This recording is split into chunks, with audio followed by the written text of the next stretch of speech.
सकती हूँ? जी। नमस्कार सर, नमस्कार सर। बैठिए। धन्यवाद सर। जी, अपना परिचय दीजिए। सर मेरा नाम निधि कोष्टा है। मैं मध्य प्रदेश के जबलपुर ज़िले की निवासी हूँ। मैंने अपनी स्नातक की पढ़ाई रानी दुर्गावती विश्वविद्यालय से पूर्ण की है और वर्तमान में स्टेनोग्राफर के पद पर शासकीय चिकित्सा महाविद्यालय जबलपुर में पदस्थ हूँ और साथ ही साथ सिविल सेवा परीक्षा की तैयारी कर रही हूँ। जी। आपकी हायर सेकेंडरी और उसके बाद ग्रेजुएशन में बहुत अंतर है, ऐसा क्यों?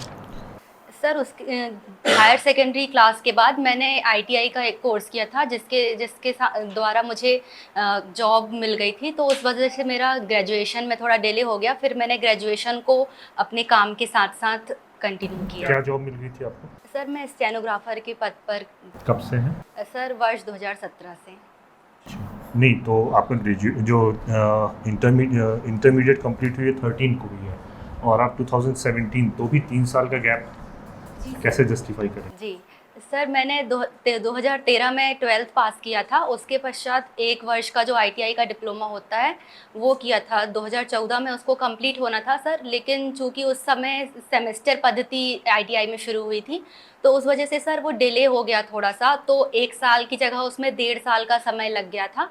उसके बाद सर मैंने बीएससी में प्रवेश लिया था एक साल के बाद, लेकिन सर उसी बीच में मेरी जॉब लग गई। और सर ये क्योंकि जॉब जो है वो मेरी जबलपुर में ही थी, तो मैंने निर्णय लिया और मैंने परिवार के सदस्यों से भी ये मार्गदर्शन लिया कि मुझे जॉब करना चाहिए और आगे की पढ़ाई में स्वाध्यायी रूप से मैंने इसलिए जारी रखी। आपका रोल नंबर क्या है? 105696। आपने जो एड्रेस डाला है वो दीनदयाल उपाध्याय वार्ड, दीनदयाल उपाध्याय जी के बारे में कुछ बताइए। सर दीनदयाल उपाध्याय जी राजनीतिक विचारक थे। उन्होंने मानवतावाद को ऊपर स्थान दिया था और उन्होंने भारतीय संस्कृति और सनातन जो परंपरा थी उनके पक्षधर थे और जनसंघ के संस्थापक सदस्य भी। सनातन के आपने वर्ड यूज़ किया, सनातन से आपका क्या तात्पर्य है? सर सनातन का शाब्दिक अर्थ होता है जिसका कोई आदि नहीं है और अंत नहीं है। तो ये भारतीय संस्कृति के संदर्भ में कहा जाता है कि सदियों से जो परंपरा मतलब वर्षों से चली आ रही है, वो बढ़ते बढ़ते वो सनातन रूप उसको कहते हैं। अभी हाल के दिनों में बहुत ज़्यादा चर्चा का विषय रहा है कि सनातन धर्म, हिंदू धर्म। आप क्या सोचती हैं कि केवल हिंदू धर्म ही है जो सनातन है या और भी धर्म है जिनका हमें समान रूप से आदर करना चाहिए? सर हिंदू धर्म मुख्यतः जैसे हिंदू धर्म की परिभाषा से नहीं, उसको भारतीय संस्कृति की एक परंपरा से जोड़कर हिंदू धर्म कहा गया था। लेकिन वर्तमान स्वरूप में अन्य धर्मों के लिए जैसा अन्य धर्म में हिंदू धर्म के जब बात करते हैं हम भारतीय संस्कृति की, तो उसमें हिंदू धर्म और मुस्लिम और जो भी दूसरे धर्म हैं उसमें हिंदू को एक संक्षिप्त रूप में देखा जाता है। इसीलिए ऐसा लगता है कि जो हिंदू धर्म है वो एक धर्म विशेष मतलब रिलीजन की बात कर रहे हैं, लेकिन हिंदू से तात्पर्य मुझे जहाँ तक लगता है ये भारतीय संस्कृति से संबंधित है। सुप्रीम कोर्ट का इस विषय में क्या कहना है सर हिंदू सुप्रीम धर्म के कोर्ट संबंध में? जी माननीय सुप्रीम कोर्ट द्वारा हिंदू धर्म को एक जीवन पद्धति के रूप में कहा गया है कि हिंदू धर्म एक जीवन पद्धति है। जी।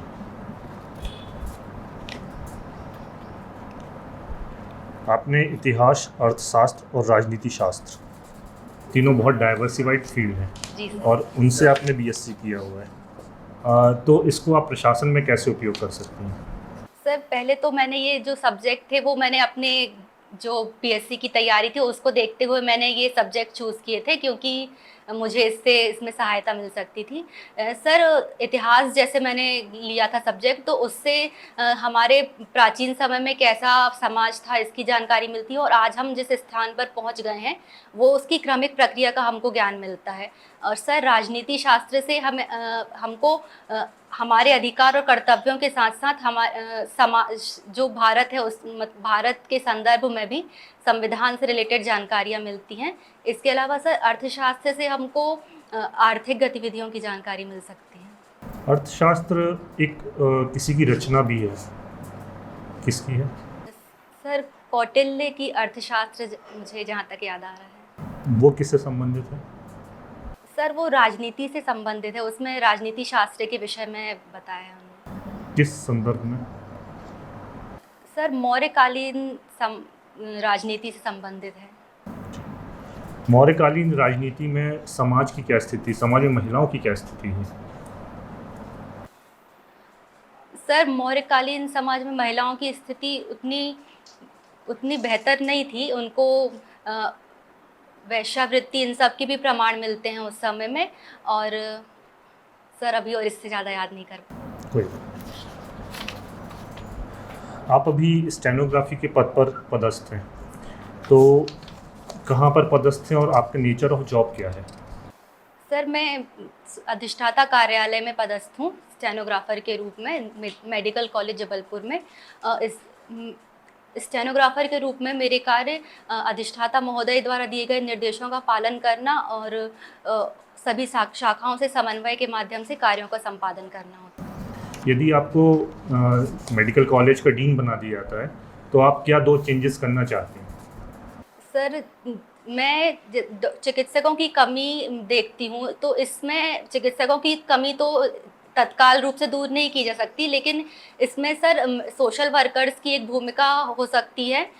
जैसे पद भी है, लेकिन पद के अनुरूप अगर वे कार्य करते हैं तो इससे मरीजों के को एक सहायता मिल सकती है, मुझे लगता है कि ये हो सकता है।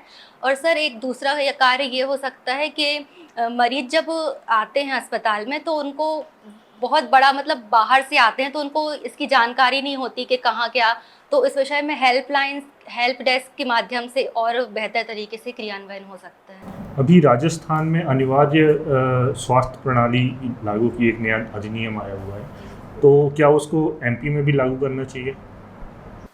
सर जो अभी राजस्थान में बिल आया है उसको पारित कर दिया गया है, लेकिन सर उसमें एक चिकित्सकों का विरोध भी देखने में आ रहा है सामने, क्योंकि चिकित्सक ये कह रहे हैं कि अगर हम सबको फ्री सुविधा मतलब हेल्थ सुविधाएं देने लगेंगे तो इससे जो गंभीर बीमारियां हैं उनके इलाज में हमको कठिनाई उत्पन्न हो सकती है। सामान्य बीमारियां तो इतना नहीं, लेकिन अगर जिनकी दवाइयाँ महंगी होती हैं, जिनकी प्रोसेस महंगी होती हैं, तो इस क्षेत्र में अभी नीति स्पष्ट उतनी समझ में नहीं आई, तो अभी मध्य प्रदेश के संदर्भ में कुछ कहा नहीं जा सकता। उसमें क्या सुधार करके मध्य प्रदेश में लागू किया जा सकता है? सर उसमें जो ऐसे स्वास्थ्य की ऐसी दशाएं जिनमें बहुत महंगी अगर कोई पद्धति होती है तो उनको उसमें से अलग करना चाहिए, जिसमें ज़्यादा व्यय लगता है आर्थिक रूप से। अच्छा, आप चूँकि मेडिकल कॉलेज में काम कर रहे हैं, राइट? आपको मेडिकल की कौन सी 3 सबसे बड़ी प्रॉब्लम्स दिखती हैं और उनका आप रेजोल्यूशन कैसे कर सकते हो? बहुत स्पेसिफिक जाएँ तो जबलपुर के टर्म्स में क्या दिखता है आपको? सर जबलपुर के टर्म्स में मेडिकल में मैं अपने विभाग उसमें सर मुझे यही एक सोशल वर्कर वाली समस्या लगती है और जानकारी का अभाव है, जैसे कि बाहर से आते हैं। और सर एक अन्य कारण एक अन्य समस्या एक ये भी दिखती है कि जो जबलपुर के स्थानीय निवासी हैं वो वहाँ पर शासकीय की उनको लगता है कि शासकीय में बेहतर सुविधाएं नहीं हैं, तो हमको इनके मानदंड थोड़े और अच्छे निर्धारित करने चाहिए मुझे लगता है, ताकि सब बाहर के लोगों के साथ साथ जो जबलपुर के लोग हैं वो भी उनका सेवाओं का लाभ ले सकें। आपने बोला उनका सोच ऐसी है कि हाँ सर, शासकीय उनको मतलब नहीं, तो ये सोच क्यों डेवलप हुई, आपको क्या रीजंस लगे और इनको कैसे ओवरकम किया जा सकता है? सर पहले से जब शासकीय की जैसे अस्पताल है तो उसमें साफ सफाई की समस्या एक देखी जाती है और लोगों को लगता है कि अगर वे प्राइवेट में जाएंगे तो उनको त्वरित रूप से इलाज भी मिल जाएगा। ये समस्याएं लगती हैं, हो सकती हैं। ये वाकई है कि नहीं है? सर वर्तमान में तो अभी नहीं है, अभी बहुत साफ सफाई के क्षेत्र में बहुत अच्छा काम हुआ है, अभी देखने में नहीं आती। मैं जाती रहती हूँ तो मुझे तो अभी साफ सफाई बहुत ही सही लगती है, इतना ऐसा नहीं है कुछ। अच्छा, गुड। आप जबलपुर से रहे हैं और इतिहास पढ़ा है, राइट आपने? अच्छा, इतिहास की कोई ऐसे 3 मेजर इवेंट जो आपको सबसे ज़्यादा बड़े लगते हों, जिसने बहुत चेंज किया हो इतिहास को? सर एक सिंधु घाटी सभ्यता में एक जो नगर नियोजन प्रणाली थी वो एक बहुत अच्छी नगर नियोजन प्रणाली थी। उससे वर्तमान समय में भी उसके उदाहरण हम उसका यूज़ कर सकते हैं। एक सर एक जो मैं ऐसा पूछ रहा जिससे बड़ा चेंज हुआ हो उस इवेंट के बाद। अच्छा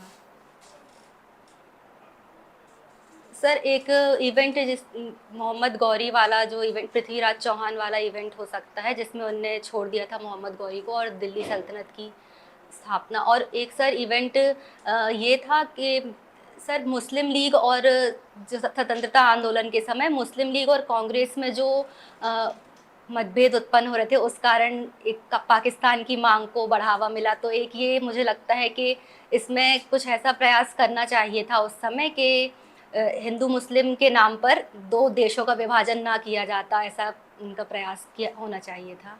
पाकिस्तान हिंदू राष्ट्र, पाकिस्तान मुस्लिम राष्ट्र है और भारत हिंदू राष्ट्र है, ऐसा?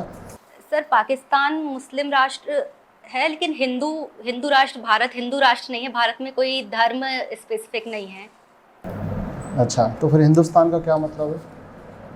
सर हिंदुस्तान जो है वो सिंधु घाटी, सिंधु जो नदी है उससे इसका नाम सिंधु और हिंदू पड़ता गया, इसलिए इसको हिंदुस्तान वर्तमान में ऐसा बोला जाता है।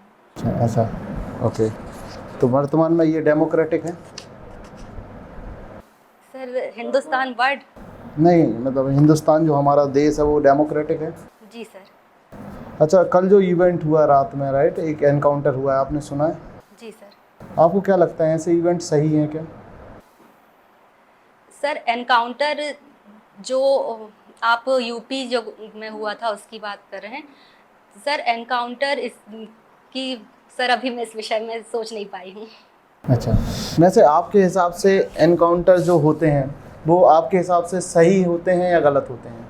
उनके हिसाब से, आपके हिसाब से क्या है, होने चाहिए या नहीं होने चाहिए? सर अगर अपनी स्वरक्षा के लिए अगर एनकाउंटर अगर किया जाए तो अपने बचाव के लिए तो एक तरीके से सही हो सकता है। अच्छा, ओके। मतलब निधि को गोली दे दी जाए अपनी सुरक्षा के लिए, किसी को भी मार देगी?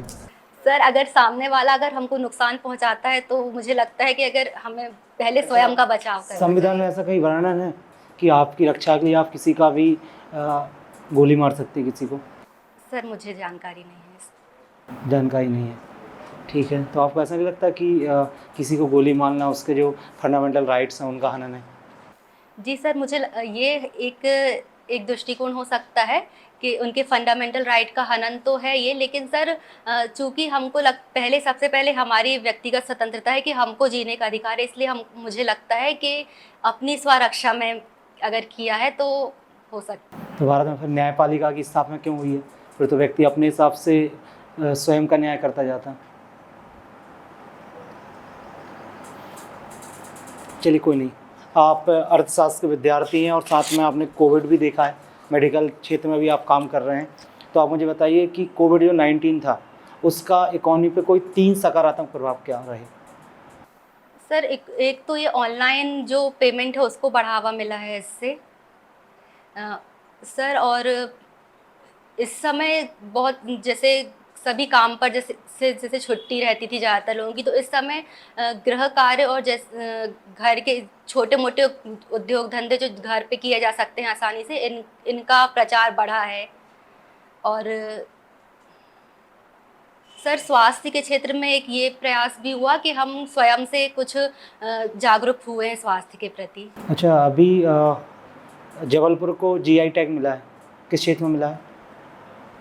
सर स्टोन आर्ट के लिए मिला है। अच्छा, जीआई टैग। तो जीआई टैग मिलने से क्या फ़ायदे होते हैं?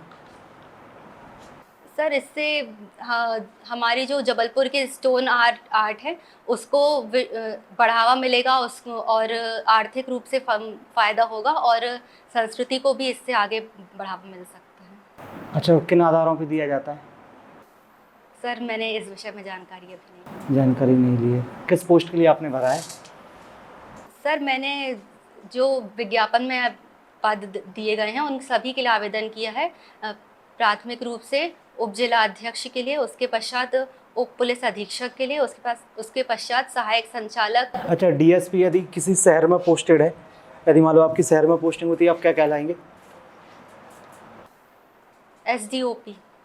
एसडीओपी शहर में, ठीक है। और ग्राम, यदि गांव में होगी तो? Sorry sir. अच्छा, आपका यदि मान लो आप डीएसपी पोस्टेड होते हैं तो आपका पहला प्रमोशन क्या होगा? पहले प्रमोशन के बाद आप कहाँ पहुँचेंगे? डीएसपी के पद की। अभी तो आपका चयन हो रहा है डीएसपी, जब फर्स्ट प्रमोशन होगा तो आप क्या कहलाएंगे? असिस्टेंट सुपरिटेंडेंट सर, जानकारी नहीं है। अच्छा, एसीपी कब कहलाता है डीएसपी? सॉरी सर, मुझे नहीं पता। ठीक है, चलिए कोई दिक्कत नहीं, ठीक है।